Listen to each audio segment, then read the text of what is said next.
بسم اللہ الرحمن الرحیم۔ السلام علیکم۔ میں جیسے ہی آفس سے تھکا ہارا گھر پہنچا، اسی وقت میں نے دیکھا عالیہ تیار کھڑی تھی۔ اس نے نہایت تراش خراش کا ڈریس پہنا ہوا تھا۔ اسے دیکھتے ہی میری ساری تھکن دور ہو گئی، مگر جیسے ہی اس نے کہا کہ اسے اپنے مائکے جانا ہے اور وہ اسی لیے تیار ہوئی ہے تو میرا سارا موڈ آف ہو گیا۔ دیکھو عالیہ، تم کل چلی جانا، آج میں بہت تھکا ہوا ہوں۔ میں نے اسے ٹالنے کی کوشش کی مگر وہ اپنی ضد پر اڑی ہوئی تھی۔ نہیں نادر، مجھے امی کی بہت یاد آ رہی ہے، پلیز آپ مجھے چھوڑ آئیں۔ اس کی بات سن کر میں نے حامی بھر لی۔ ابھی ہماری شادی کو 1 ماہ ہی ہوا تھا اور تقریباً ہر ہفتے میں میکے جایا کرتی تھی وہ، مگر پھر بھی اس کا دل نہیں بھرتا تھا۔ مگر میں بھی کیا کرتا، مجھے عالیہ سے شدید محبت ہو گئی تھی، اس کی کوئی بات ٹالنا مشکل ہو جایا کرتا۔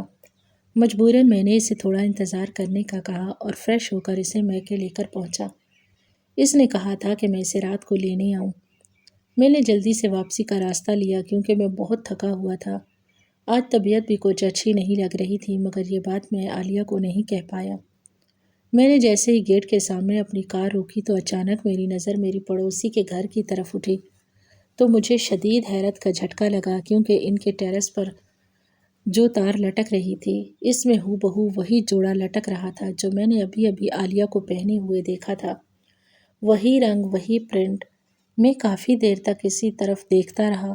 کیسا عجیب اتفاق ہے، میں نے دل میں سوچا، ہو سکتا ہے عالیہ نے اور بھابھی نے ساتھ میں شاپنگ کی ہو، ایک جیسا ڈریس لیا ہو۔ میں انہی سوچوں میں گم تھا اور جیسے ہی چوکیدار نے گیٹ کھولا تو میں کار اندر لے گیا۔ میں نے ملازم کو کہا کہ مجھے کوئی ڈسٹرب نہ کرے، میں کچھ دیر آرام کروں گا۔ اس دن میں نے اس بات پر زیادہ غور نہیں کیا۔ اکثر اس طرح کے اتفاقات ہوتے رہتے ہیں۔ میں رات کو عالیہ کو واپس لے آیا، لیکن میں اسے یہ بات بتانا بھول گیا کہ یہی ڈریس ساتھ والی کے پاس بھی ہے۔ لیکن 2 دن بعد میری حیرت کی انتہا نہ رہی جب عالیہ نے مجھے کہا کہ وہ اپنے مائکے جانا چاہتی ہے کیونکہ آنٹی کی طبیعت ٹھیک نہیں ہے۔ اس وقت وہ فیروزی رنگ کی بے حد خوبصورت لباس میں تھی۔ میں نے اسے ستائش کی نظر سے دیکھا اور اسی وقت اسے مائکے پہنچا آیا۔ لیکن جیسے ہی میں گھر پہنچا تو دنگ رہ گیا کیونکہ میرے پڑوسی کی چھت پر آج بھی وہی سوٹ لٹک رہا تھا جو عالیہ پہن کر گئی تھی۔ یہ کیسے ہو سکتا تھا؟ مجھے بہت عجیب سا لگا، لیکن اس بار بھی میں نے اسے محض اتفاق جانا اور اپنے کام سے کام رکھا۔ لیکن جب تیسری بار ایسا ہوا تو میرا تجسس شک میں تبدیل ہو گیا۔ کہیں ایسا تو نہیں کہ عالیہ میکے کا کہہ کر میرے پڑوسی کے گھر جایا کرتی ہو؟ لیکن ایسا کیسے ہو سکتا ہے؟ اسے تو میں خود ابھی ابھی میکے چھوڑ کر آیا تھا۔ اس کا میکا تھا بھی کافی دور، اتنی جلدی یہ سب کیسے ہو سکتا تھا؟ اس دن مجھ سے رہا نہ گیا اور مارے تجسس کے میں واپس اپنے سسرال کی طرف کار دوڑائی۔ میں جیسے ہی وہاں پہنچا تو دیکھا عالیہ اسی لباس میں تھی اور مجھے دیکھ کر حیران رہ گئی۔ نادر، آپ ابھی تک گئے نہیں؟ اس نے حیرت سے پوچھا۔ میں نے کچھ شرمندہ سا ہو کر کہا۔ دل ہی دل میں خود کو کوسا، بھلا میں بھی کیا بے تکی باتیں سوچے جا رہا تھا۔ عالیہ کے والدین کا گھر تو ہمارے گھر سے کافی دور تھا، بھلا وہ وہاں کیسے جا سکتی تھی؟ میں نے دل ہی دل میں خود کو ملامت کی اور گھر واپس آ گیا اور اپنے پڑوسی خرم کے گھر کی طرف غور سے دیکھا جہاں اب بھی وہی جوڑا ٹنگا ہوا تھا۔ مجھے اب ایک پل بھی سکون نہ آ رہا تھا۔ اتفاق 1 یا 2 بار ہو سکتا ہے، بار بار نہیں۔ لیکن میں یہ بات زبان پر لانے سے گھبراتا تھا۔ ابھی میری شادی کو دن ہی کتنے ہوئے تھے اور عالیہ کو کتنی تکلیف ہوتی میری بات سے۔ یہ سوچ کر میں خاموش ہو گیا۔ مجھے یاد آ رہا تھا جس دن میری شادی ہوئی تھی میں عالیہ کو رخصت کر کے گھر لے آیا تھا۔ اس وقت میرا پڑوسی خرم میرے گھر مبارکباد دینے آیا تھا۔ اس نے معذرت کی تھی کہ وہ شادی پہ نہ آ سکا کیونکہ اس کی بھی آج ہی شادی تھی۔ اس کی بات سن کر میں خوشگوار حیرت میں پڑ گیا۔ واقعی؟ میں نے ہنستے ہوئے اسے گلے لگا کر مبارکباد دی اور اسے اپنے ساتھ لائے ہوئے مٹھائی کے ڈبے میں سے ایک لڈو نکال کر زبردستی کھلایا۔ وہ بہت خوش لگ رہا تھا اپنی شادی سے۔ خیر خوش تو میں بھی بہت تھا، میری پسند کی شادی تھی عالیہ سے۔ جب میں نے اسے پہلی بار دیکھا تھا اسی وقت اسے دل دے بیٹھا تھا۔ وہ میرے آفس میں آئی تھی میری سیکرٹری سے ملنے۔ وہ میری سیکرٹری ماریا کی دوست تھی اور ان دونوں کو شاپنگ کے بعد ایک ساتھ لنچ پہ جانا تھا، جس کے لیے ماریا مجھ سے پہلے ہی چھٹی کا کہہ چکی تھی۔ اتفاقاً اسی وقت مجھے کسی کام سے باہر جانا تھا۔ جیسے ہی میں اپنے آفس سے نکلا تو سیدھا اسی پر نظر پڑی اور پھر اسے دیکھتا تو دیکھتا ہی رہ گیا۔ مجھے اس طرح اپنی جانب دیکھتا پا کر وہ تھوڑی جذبز ہوئی۔ میں نے جلدی سے رخ موڑ لیا۔ میں نہ چاہتے ہوئے بھی وہاں سے نکل آیا۔ جیسے ہی میں نے مڑ کر دیکھا وہ دونوں بھی باتیں کرتی ہوئی میرے پیچھے باہر نکلی تھی۔ عالیہ ماریا کی کسی بات پر کھلکھلا کر ہنسی تھی۔ اس کے لمبے بال ہوا میں لہراتے ہوئے اس کے چہرے پر آ رہے تھے، جنہیں وہ بار بار پیچھے کر رہی تھی۔ میں نے موقع دیکھ کر ماریا سے کہا کہ اگر وہ چاہیں تو میں نے لفٹ دے سکتا ہوں، کیونکہ میں بھی وہیں جا رہا ہوں۔ میں نے جھوٹ بولا کیونکہ مجھے اس طرف نہیں جانا تھا جہاں ان کا پروگرام تھا، مگر دل کے ہاتھوں مجبور ہو کر میں نے ان کو کہا تھا۔ میری بات پہ ماریا بہت خوش ہوئی اور عالیہ کا ہاتھ پکڑ کر کار میں بیٹھ گئی، جبکہ عالیہ کچھ جھجکتے ہوئے بیٹھی تھی۔ میرا دل جیسے ہواؤں میں اڑنے لگا تھا۔ بیک ویو مرر سے میں اسے ہی دیکھے جا رہا تھا اور اس دن میں نے فیصلہ کر لیا تھا کہ اپنا جیون ساتھی صرف اور صرف عالیہ کو ہی بناؤں گا۔ اس کی محبت میں اس قدر گرفتار ہو چکا تھا کہ مجھ سے صبر نہ ہو سکا اور 2 دن بعد ہی میں نے ماریا سے سب کہہ دیا۔ میری بات سن کر وہ بہت خوش ہوئی۔ اس نے بتایا کہ عالیہ ایک سفید پوش گھرانے سے تعلق رکھتی تھی اور جاب کر کے اپنے والدین کا اور اپنے چھوٹے بہن بھائیوں کے اخراجات اٹھایا کرتی تھی۔ ماریا مجھے اس کے بیک گراؤنڈ سے کوئی سروکار نہیں، مجھے بس وہ پسند ہے۔ آپ بتائیں کہ میں کب جاؤں ان کے گھر؟ میں نے پوچھا تو اس نے جلد ہی بتانے کا وعدہ کیا اور اسی طرح چند دنوں بعد میں اپنی والدہ کو لے کر ان کے گھر چلا گیا، جہاں ہماری خوب آؤ بھگت ہوئی اور پہلی نشست میں ہی رشتہ منظور کر لیا گیا۔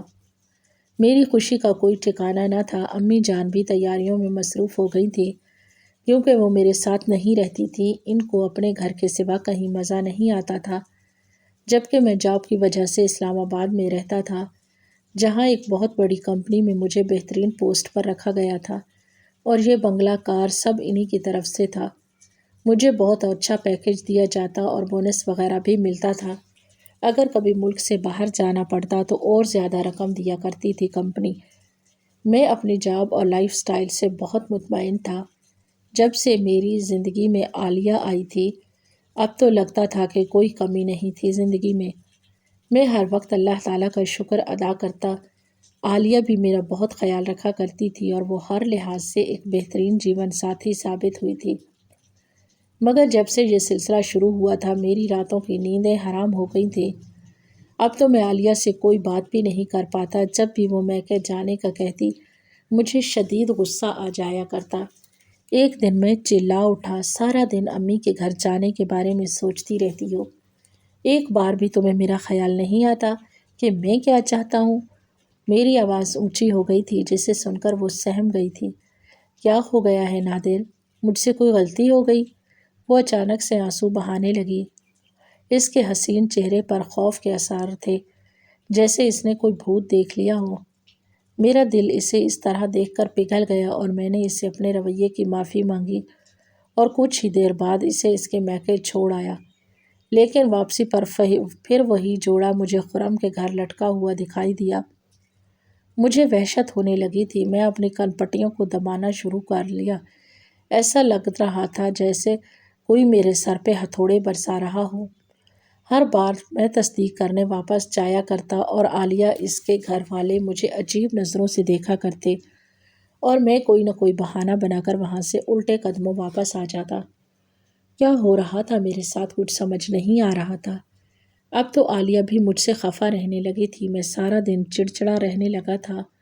آفس میں بھی لوگ میری شکایت کر رہے تھے۔ اگر یہ جاب چلی جاتی تو میں کہیں کا نہیں رہتا، اس لیے مجھے اپنے دل و دماغ کو فریش کرنا پڑتا۔ مگر جس کے دل و دماغ میں اتنے عوام ڈیرا جما لیں وہ بھلا کیسے ٹھیک رہ سکتا تھا؟ مجبوراً میں نے بیماری کا بہانہ کر کے 2 ہفتے کی چھٹی لے لی۔ انہی دنوں میں نے نوٹ کیا کہ عالیہ کچھ پریشان اور بیزار سی دکھ رہی تھی۔ کبھی کبھی مجھے محسوس ہوتا وہ رات کو کمرے سے نکل جایا کرتی تھی جب میں اٹھ کر اسے پورے گھر میں ڈھونڈتا تو کہیں نہیں ملتی۔ مجبوراً جیسے ہی میں کمرے میں آتا تو وہ بیڈ پہ سو رہی ہوتی۔ ایک رات میں نے اسے جگایا، عالیہ کہاں گئی تھی تم؟ تب وہ حیرت سے مجھے دیکھنے لگی۔ نادر، آپ کو دکھائی نہیں دیتا میں سو رہی تھی؟ بلکہ باہر سے تو آپ آ رہے ہیں شاید۔ وہ الٹا مجھے شک بھری نظروں سے دیکھنے لگی تھی۔ اس کی بات پہ میں خاموش ہو گیا اور کوئی جواب دیے بنا اپنی جگہ سے پہ لیٹ گیا۔ ہو سکتا ہے میں نے کوئی خواب دیکھا تھا۔ اس دن کے بعد سے عالیہ اکھڑی اکھڑی سی رہنے لگی تھی۔ میں نے بہت بار پوچھا کہ کیا پریشانی ہے تو عجیب نظروں سے مجھے دیکھا کرتی اور کہتی، کیا ہو گیا ہے آپ کو نادر؟ مجھے آپ کی دماغی حالت کچھ ٹھیک نہیں لگتی۔ اس کے اس طرح دیکھنے پر میں اپنا سر پکڑ لیتا۔ وہ ٹھیک ہی تو کہہ رہی تھی، میں آج کل الٹی سیدھی ہی تو باتیں کرتا رہتا تھا، لیکن اب کی بار میں نے سوچ لیا کہ اس معمے کو حل کرنا ہی پڑے گا۔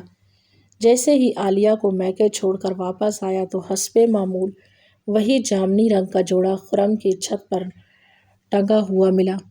میں کچھ سوچ کر اندر گیا اور سیدھا سیڑھیاں چڑھتے ہوئے چھت پر پہنچا۔ میری اور خرم کی چھت بالکل ملی ہوئی تھی۔ میں نے چاروں طرف دیکھنے کے بعد اس کی چھت پر چھلانگ لگا دی۔ تار پر ٹنگے کپڑوں کو ہاتھ لگا کر دیکھا، وہ تازہ تازہ دھلے ہوئے تھے۔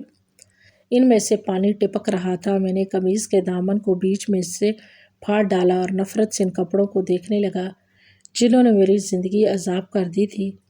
میرے تن بدن میں آگ لگی ہوئی تھی۔ میں جیسے آیا تھا ویسے ہی واپس چلا گیا۔ دوبارہ اپنے سسرال کی طرف کار دوڑائی۔ آج مجھے سچ کا پتہ لگانا تھا۔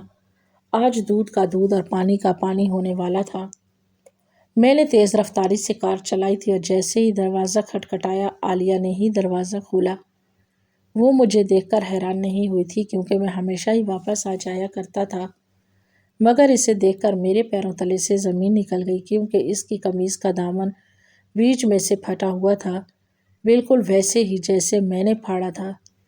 یہ سب دیکھ کر ہی مجھے اتنا طیش آیا کہ میں اپنے ہوش و حواس کھو بیٹھا۔ بنا سوچے سمجھے عالیہ کے گال پہ زور کا تھپڑ دے مارا۔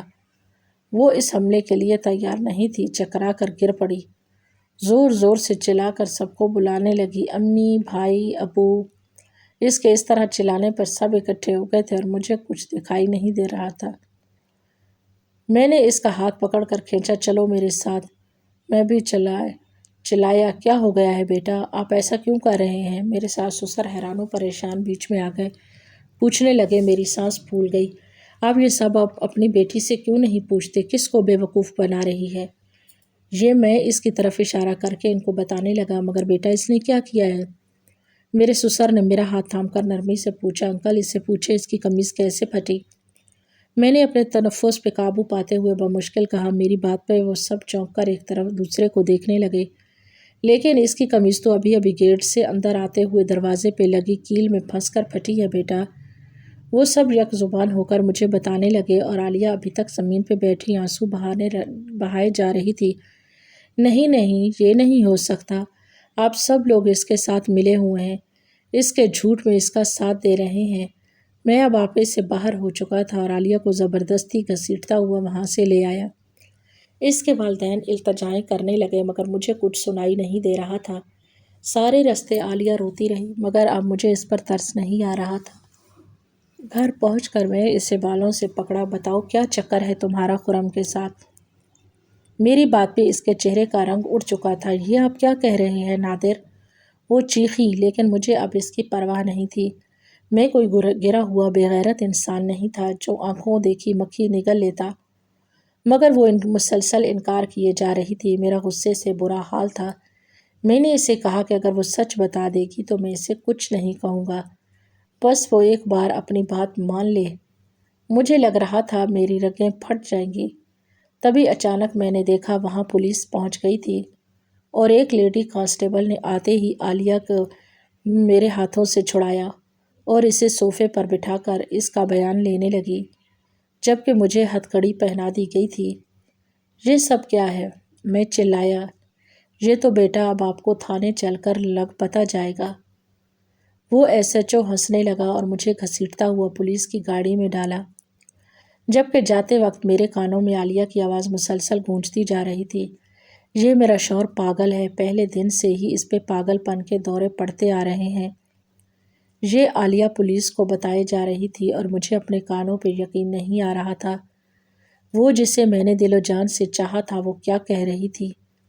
آج دوسرا دن تھا، میں لاک اپ میں تھا اور عالیہ نے میری خبر تک نہ لی تھی۔ مجھے یقین نہیں آ رہا تھا جو کچھ اس نے پولیس کو بتایا تھا۔ اس نے کہا تھا کہ میں ایک نفسیاتی مریض ہوں اور مجھے دورے پڑتے ہیں، تب میں اس پہ ظلم کرتا رہتا ہوں۔ اس کا کہنا تھا کہ اس نے کبھی یہ بات اپنے والدین کو نہیں بتائی تھی، مگر اس دن انہوں نے اپنی آنکھوں سے سب دیکھ لیا تھا۔ لیکن جو سب سے زیادہ دھچکے والی بات تھی وہ یہ تھی کہ اس رات پولیس کو خرم نے کال کی تھی، جو میرا پڑوسی تھا، جس کی وجہ سے یہ سارا سلسلہ شروع ہوا تھا۔ مجھ پر حیرت کے پہاڑ ٹوٹ رہے تھے۔ یہ سب کیا تھا؟ مجھے کچھ سمجھ نہیں آ رہا تھا۔ عالیہ نے مجھ پر کیس کر دیا تھا، نہ جانے کیا کیا الزامات لگائے تھے مجھ پر۔ میرے والدین بھرپور کوشش میں لگے ہوئے تھے، لیکن میری ضمانت نہیں ہو پا رہی تھی۔ کیس کے مطابق میرا میڈیکل چیک اپ ہونا تھا اور رپورٹ کے بعد ہی میری ضمانت ہو سکتی تھی۔ 2 دن بعد جب سائیکیاٹرسٹ نے مجھ سے سوالات کیے تو میں نے ان کو سارا قصہ سنا دیا، جسے سن کر وہ بھی مجھے ایسی نظروں سے دیکھنے لگے جیسے میں کوئی پاگل ہوں۔ ان کے اس طرح دیکھنے پہ مجھے غصہ اچانک آ گیا۔ آپ کو کیا لگتا ہے کہ میں پاگل ہوں؟ میں نے طیش میں آ کر پوچھا تو وہ مجھے سمجھانے لگا۔ دیکھیے مسٹر نادر، آپ جو قصہ بیان کر رہے ہیں وہ ناممکن سی بات ہے۔ اتفاق 1-2 بار ہو سکتا ہے لیکن بار بار نہیں۔ وہ تحمل سے کہتا جا رہا تھا جبکہ میرا تنفس بڑھنے لگا تھا۔ ڈاکٹر صاحب، یہی تو میں سمجھا رہا ہوں کہ وہ اتفاق نہیں تھا۔ میں اب آپے سے باہر ہوتا جا رہا تھا اور ڈاکٹر نے میری ہاں میں ہاں ملا کر مجھے خاموش کروا دیا، جبکہ اپنی رپورٹ میں انہوں نے مجھے ایک نفسیاتی مریض لکھ دیا، جس کے نتیجے میں جج صاحب نے مجھے 2 ماہ تک مینٹل ہاسپٹل میں بھیج دیا۔ میں چیختا چلاتا رہا کہ میں پاگل نہیں ہوں، مگر وہاں کسی کو کوئی فرق نہیں پڑا۔ سب مجھے رحم بھری نظروں سے دیکھے جا رہے تھے۔ ہاسپٹل میں مجھے ہر جگہ یہی سننا پڑا، بیچارہ کتنا خوش شکل نوجوان ہے، دیکھو نہ جانے کیا صدمہ لگا کہ اپنے ہوش کھو بیٹھا ہے۔ ایک نرس نے مجھے دیکھ کر دوسری سے کہا، جبکہ میں واقعی میں پاگلوں کی طرح بت بنا بیٹھا تھا۔ ان 2 ماہ میں مجھے جو کچھ میرے ساتھ ہو چکا وہ سب میری سمجھ سے بالاتر تھا۔ شاید میں واقعی پاگل ہو چکا تھا۔ مجھے پاگل خانے میں 1 ہفتہ ہو چکا تھا جب مجھ سے کوئی ملنے آیا۔ میں ملاقات والی جگہ پر پہنچا تو وہاں خرم اور عالیہ کو دیکھ کر مجھے دھچکا لگا۔ تم دونوں ساتھ میں؟ میں بس اتنا ہی کہہ سکا تھا، ہاں نادر، ہم دونوں ساتھ میں اس لیے آئے ہیں کہ تمہیں تمہارا قصور بتا سکیں۔ وہ مسکرایا۔ تمہیں تانیہ یاد ہے؟ اچانک اس نے پوچھا۔ کون تانیہ؟ میں نے حیرت سے کہا، ہاں تمہیں کیسے یاد ہوگی بھلا، کیونکہ تم نے کالج سے لے کر یونیورسٹی تک نہ جانے کتنی لڑکیوں سے معاشقے لڑائے ہوں گے، جن میں ایک لڑکی تانیہ بھی تھی جو کہ میری چھوٹی بہن تھی۔ وہ دوسری لڑکیوں سے بہت الگ تھی، بہت حساس تھی۔ وہ تمہاری ٹائم پاس کو سچی محبت سمجھ بیٹھی تھی۔ جب تم نے اس سے شادی سے انکار کر دیا کہ تم اسے صرف اپنا دوست سمجھتے تھے اور کچھ نہیں، تب اس معصوم لڑکی نے اپنی جان دینے کی کوشش کی تھی، چھت سے کود کر، جس کے نتیجے میں وہ بچ تو گئی تھی مگر ہمیشہ کے لیے معذور ہو گئی، اور اب تک وہ بستر پہ صرف دواؤں کے ذریعے زندہ ہے۔ میں جب بھی اپنی بہن کو اس حالت میں دیکھتا تھا مجھے اس شخص سے سخت نفرت محسوس ہوتی تھی۔ پھر ایک دن مجھے تانیہ کی ڈائری مل گئی جس میں اس نے تمہارے بارے میں سب کچھ لکھا تھا، اور اسی دن میں نے تم سے بدلہ لینے کی ٹھان لی تھی۔ میں تمہیں برباد کر دینا چاہتا تھا۔ سب سے پہلے تو میں نے تمہارے گھر کے ساتھ والا گھر خرید لیا۔ عالیہ جو میرے ہی آفس میں کام کرتی تھی، اس کی چھوٹی سی جاب تھی، بمشکل اس کے گھر کا خرچہ چلتا تھا، مگر وہ بہت زیادہ حسین تھی، اس لیے میں نے عالیہ کو بھاری رقم کے عوض یہ سب ناٹک کرنے کا کہا تھا۔ میری خوشی کی انتہا نہ رہی کہ تم نے عالیہ کو پہلی ہی نظر میں پسند کر لیا۔ مجھے علم تھا کہ تم عالیہ جیسی حسین لڑکی کو کبھی اگنور نہیں کر سکتے، اور تم نے شادی کر لی عالیہ سے۔ پھر میں نے اپنا جو پلان ترتیب دیا تھا اس پہ عمل کرنا شروع کر دیا۔ پہلے تو تم نے کئی دن تک میرے گھر کی طرف نہیں دیکھا، مگر ایک دن تمہاری بھٹکتی ہوئی نظر میری چھت پر پڑ گئی، جو کہ تمہاری بربادی کا سبب بنی۔ اور یہی نہیں، میں نے عالیہ کو کچھ ایسی میڈیسن بھی دی تھی جس سے تم بات بات پہ اپنا ہوش کھو بیٹھو اور طیش میں آ جایا کرو تاکہ سب تمہیں پاگل سمجھے۔ یہ سب بتاتے ہوئے وہ بہت خوش لگ رہا تھا، اس کے لبوں پہ طنزیہ ہنسی تھی، جبکہ عالیہ خاموش کھڑی تھی۔ مجھے آہستہ آہستہ سب یاد آنے لگا تھا۔ اب مجھے غصہ نہیں آیا کرتا تھا، کیونکہ میں ایک نرم مزاج کا بندہ تھا اور وہ سب خرم کی دی ہوئی میڈیسن کا کمال تھا، جبکہ یہاں مجھے پرسکون رہنے کی دوا دی جاتی تھی۔ اب مجھ پہ پاگل پن کے دورے نہیں پڑا کرتے تھے، اور آج بھی میں اپنے مکمل ہوش و حواس میں تھا۔ خرم، میں نے بمشکل اپنے لب کھولے، تانیہ کے ساتھ جو کچھ ہوا اس کا مجھے بہت افسوس ہے، مگر تم نے بہت بڑی بھول کر دی۔ میں اور تانیہ کلاس فیلوز تھے، لیکن تانیہ جس نادر کو چاہتی تھی وہ ہم سے سینئر تھا۔ میری تو تانیہ سے کبھی ہیلو ہائی بھی نہیں ہوئی تھی۔ وہ ہر وقت فائنل ایئر کے نادر کے ساتھ دکھائی دیا کرتی تھی، جو انتہائی اوباش قسم کا امیر زادہ تھا اور روز ایک نئی لڑکی کو پھانسا کرتا تھا۔ مجھے کچھ علم نہیں تھا کہ تانیہ نے کیوں یونیورسٹی آنا چھوڑ دیا تھا۔ مجھے بس اپنی تعلیم سے مطلب تھا۔ جب تم نے تانیہ کی ڈائری میں نادر کا نام لکھا دیکھا، اور بدقسمتی سے اس کی کلاس فیلو میں جو نادر تھا وہ میں تھا، تم نے بس اس کے کلاس فیلوز میں مجھے دیکھ کر سمجھ لیا کہ میں ہی وہ نادر ہوں، اور آ گئے میری زندگی برباد کرنے۔ کم از کم ایک بار کسی سے پوچھ تو لیتے کہ نادیہ کے ساتھ کون ہوتا تھا۔